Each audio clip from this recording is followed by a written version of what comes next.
উত্তরার মাইলস্টোনের school and কলেজে যে ঘটনা ঘটেছে, এই ঘটনার দায়ভারটা আসলে কার? শুরুয়াতটা কখন হলো? আমাদের ফ্লাইট লেফটেন্যান্ট, একজন মেধাবী ছেলে তৌকির, পাইলট, আপনি যুদ্ধ বিমান প্রশিক্ষণের জন্য গতকালকে যে ঘটনা ঘটেছে, এই ঘটনার দায়ভার আসলে কার? এই ঘটনার দায়ভার হচ্ছে এই রাষ্ট্রের, এই সিস্টেমের। কারণ আমরা যখন কথা বলি, এই সিস্টেমও আমাদেরকে ডিস্টার্বেন্স করার চেষ্টা করে যখন কথাগুলো বড় বড় মানুষের জন্য যায়। F-7 যে যুদ্ধ বিমান, আপনি দেখেন F-36 যুদ্ধ বিমান এখন বিশ্বে চলছে, বাংলাদেশে কত? F-7। 1976 সালে সেই প্রথম বিশ্বযুদ্ধে ব্যবহৃত তৎকালীন প্রেক্ষাপটের যেই বিকল্প, মানে কি বলে, যে যন্ত্রাংশ নষ্ট, সারা পৃথিবীতে এগুলোর কোনো কাস্টমার খুঁজে পায় না, সেই বিমানগুলোই আমরা কিনছি, আমাদের বিভিন্ন সরকার ক্ষমতায় থাকার সময় কিনছে। অনেকে বলছেন যে এত এত আকাশ সীমা থাকতে কেন আসলে এই শহরের মধ্যে আমাদের ফ্লাইট লেফটেন্যান্ট তৌকির তিনি আসলে এই প্র্যাকটিসটা করতে গেলেন। এখানে আপনার কিছু ভুল ধারণা আছে। বিষয়টা এমন না যে এটা সিস্টেমের মধ্যে যে পুরো বঙ্গোপসাগর খালি অথবা বিশাল খালি জলাশয় আছে যেখানে চাইলে এটা করতে পারে। আসলে যুদ্ধ বিমানের বেশ কিছু প্রশিক্ষণ কর্মসূচি আছে। সেই প্রশিক্ষণ কর্মসূচির মধ্যে একটা হচ্ছে ব্যস্ততম নগর বা শহরের মধ্যে যদি কখনো যুদ্ধকালীন প্রেক্ষাপট তৈরি হয়, সেক্ষেত্রে একজন পাইলটের করণীয় কি কি থাকে। যেহেতু তিনি একজন ট্রেনি পাইলট ছিলেন, সেক্ষেত্রে এটা ছিল তার ট্রেনিং এর একটা অংশ যে শহরের মাঝখানে বা ব্যস্ততম নগরের মাঝখানে কিভাবে তিনি ফ্লাই করবেন অথবা বিমান প্রশিক্ষণ নেবেন বা চালাবেন। বিষয়টা এমন না পুরো বাংলাদেশ খালি থাকতে আমাদের অনেক রাজনীতিবিদরা এই কথা বলছেন, কিন্তু আমি বিষয়টা অনেকক্ষণ ঘাটাঘাটি করলাম, তো দেখলাম কি যে এইটাও একটা পার্ট ছিল যে ব্যস্ততম নগর শহর মধ্যে আসলে একজন পাইলট যুদ্ধকালীন সময় তার করণীয় ভূমিকা কি। তো সেইটা করতে গিয়া তিনি যে ফ্লাইট, মানে যে F-7 যুদ্ধ বিমানটাতে ধ্বংস হলেন বা এতগুলো জীবন চলে গেল, সেই জীবনগুলোর শুরুয়াতটা হয়েছে যখন থেকে এই যুদ্ধ বিমানগুলো আমাদের সরকাররা কিনতে শুরু করেছে। এত এত বাজেট, এত এত বরাদ্দ, আমি জানি না আসলে রাষ্ট্রের কোথায় যায়। এই যে এতগুলো বাচ্চা মারা গেল, আমি যখন নিউজটা করছি, মোর দেন 27 অফিসিয়ালি ঘোষণা। গতকালকে রাত্রি থেকে বিভিন্ন জায়গায় আওয়াজ যে এই হতাহতের সংখ্যাটা অনেক বেশি, কেউ বলছেন শত শত। এই সময়ের মধ্যে আবার পলিটিশিয়ানরা কেউ কেউ আবার গুজব ছড়াচ্ছেন, কেউ কেউ অথবা সত্য বলছেন। নানান গসিপ আমাদের সামনে আসছে যে প্রকৃত মৃতের সংখ্যা কত। আবার আমাদের বিভিন্ন জায়গায় পলিটিশিয়ানরা মুভমেন্ট করছেন। এই মুভমেন্টগুলো এই মুহূর্তে আসলে কি জরুরি ছিল?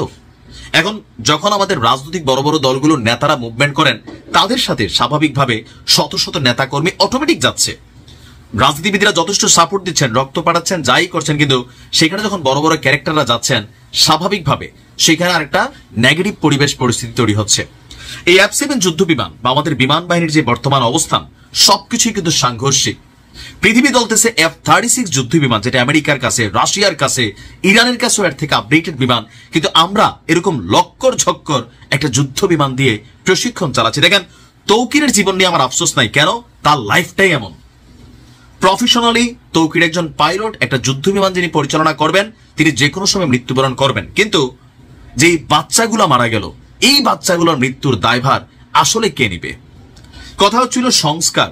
তো এই সংস্কারগুলা, এই যে মৃত্যুর মুখে তৌকিরকেও ঠেলে দেওয়া, একটা যন্ত্রের মধ্যে উঠাই দেওয়া, এগুলোর কি পরীক্ষা নিরীক্ষা ওই রকম ভাবে আসলে হয়?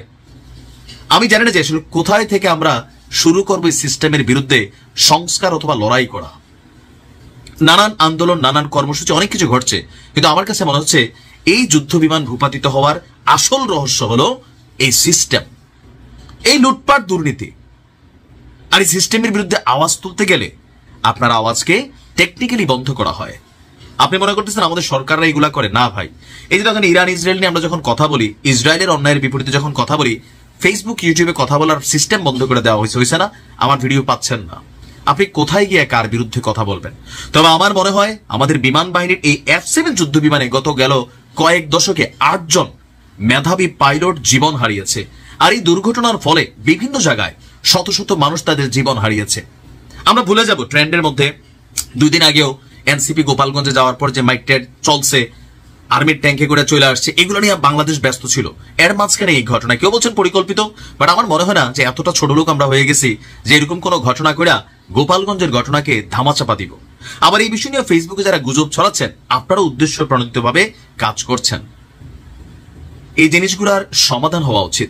এই ঘটনার পর বাংলাদেশে আমাদের যে প্রশিক্ষণ যুদ্ধ বিমানগুলো আছে, অথবা ফাইনালি কখনো কোনো দেশের সাথে যুদ্ধ লাগলে যে যুদ্ধ বিমানগুলো আছে আরেকবার চেক করা দরকার। না তো এমন হবে যে যুদ্ধ লেগে গেছে, আমাদের বিমানের চাকা খোলা, পিছনের ধরেন মেশিন চলে না, গ্লাইডেড বোমা লোড হচ্ছে না, আরো অনেক কিছু।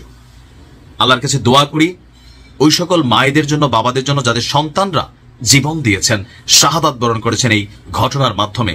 শুধুমাত্র আবেগী ডায়লগ ইউনূস স্যারের মন্তব্যে আমার খুশি আসা নাই, আমার দরকার হচ্ছে জাস্টিস। এই ঘটনাগুলোর পিছনে এরকম অকেজো লক্করজকর যুদ্ধ বিমানগুলা যখনই কিনা হয়েছে, রিসেন্টলি যদি কিনা হয়ে থাকে 2, 4, 10, 20 বছরের মধ্যে, যে সারা পৃথিবীগুলোর ব্যান করে দিছে, বাংলাদেশের মতন দেশের কাছে চীন হোক, রাশিয়া হোক, যারাই বিক্রি করতেছে, যেই সরকার তৎকালীন ক্ষমতায় এগুলোকে পারচেজ করছে, সেটার সাথে জড়িত থাকা প্রত্যেকের বিচার হতে হবে, বিচার। নয়তো 3 দিন কানবো, আবার সে একই অবস্থা হয়ে যাবে।